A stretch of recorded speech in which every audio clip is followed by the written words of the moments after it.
Но вы ничего не понимаете. Если во всей губернии есть что-то интересное и даже замечательное, так это только наш вишневый сад.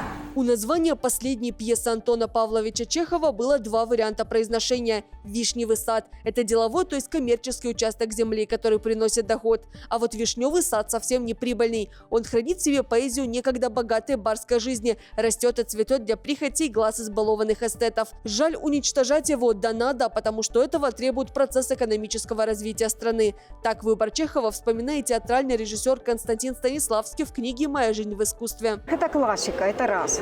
Второе, что мы наслышаны о большом таком мастерстве этой труппы, которая играет очень талантливая группа. И мы пришли просто полюбоваться, послушать и оценить. Они впервые у нас, поэтому мы не видели.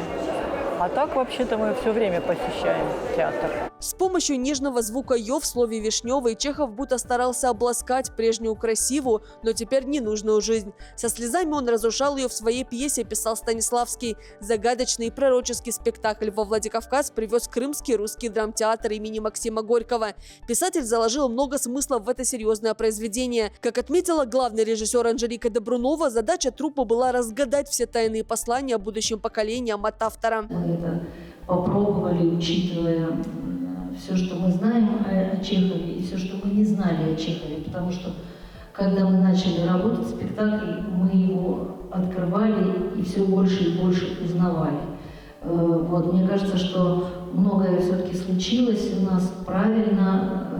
Это я сужу по реакции наших зрителей. Великий русский писатель болел туберкулезом. Будучи врачом, Чехов знал, насколько диагноз серьезный и часто смертельный по меркам начала 20 века. Он понимал, что у него осталось совсем мало времени. Передать глубину и гениальность пьесы североосетинскому зрителю крымчанам удалось. То, что Североосетинский государственный академический театр в последнее время очень много гастролирует, это продолжение слов Георгия Давидовича обогащает театр. Мы, конечно, вот сейчас, когда сказали о том, что Крымскому драматическому театру 205 лет, Георгий Давидович на меня посмотрел. Представляешь, 205 лет. Визит Крымского театра в республику ответный. По инициативе главы региона Сергея Миняйла Осетинский театр посетил Симферополь с гастролями с 8 по 10 мая. В период празднования Дня Победы наши артисты показали 3 спектакля. «Он, она, окно, покойник» в списках не значился, и «Газдановы». Этой постановке крымчане аплодировали почти 10 минут. Эти зрители, это как дети, которые шли за нами, как только занавес открылся, спектакль, играя на российском языке, он стер какие-то границы, и мы были как будто в Осетии. Эти мосты дружбы, которые между нами сегодня зарождаются. Вы первый раз у нас, мы были первый раз у вас. Надеемся, что это не последний раз. Крымский театр – старейший на юге России. Его основал московский купец в 1821 году. Символично, что 2 коллектива встретили свои юбилейные сезоны. У осетинского 90-й, крымского 205-й. Труппа привезла с собой 3 спектакля: «Вишневый сад», «Любовь в стиле барокко» и «Стоянка в Нагасаки». Из репертуара выбрали самые популярные постановки, на которые билеты почти не достать.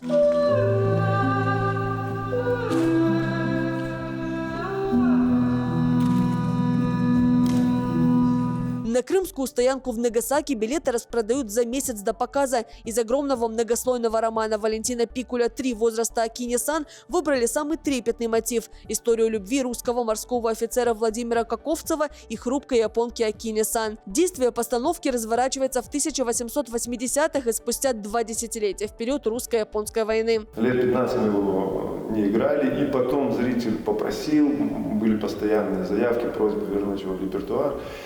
И руководство театра пришло к такому мнению, что нужно ставить новый спектакль.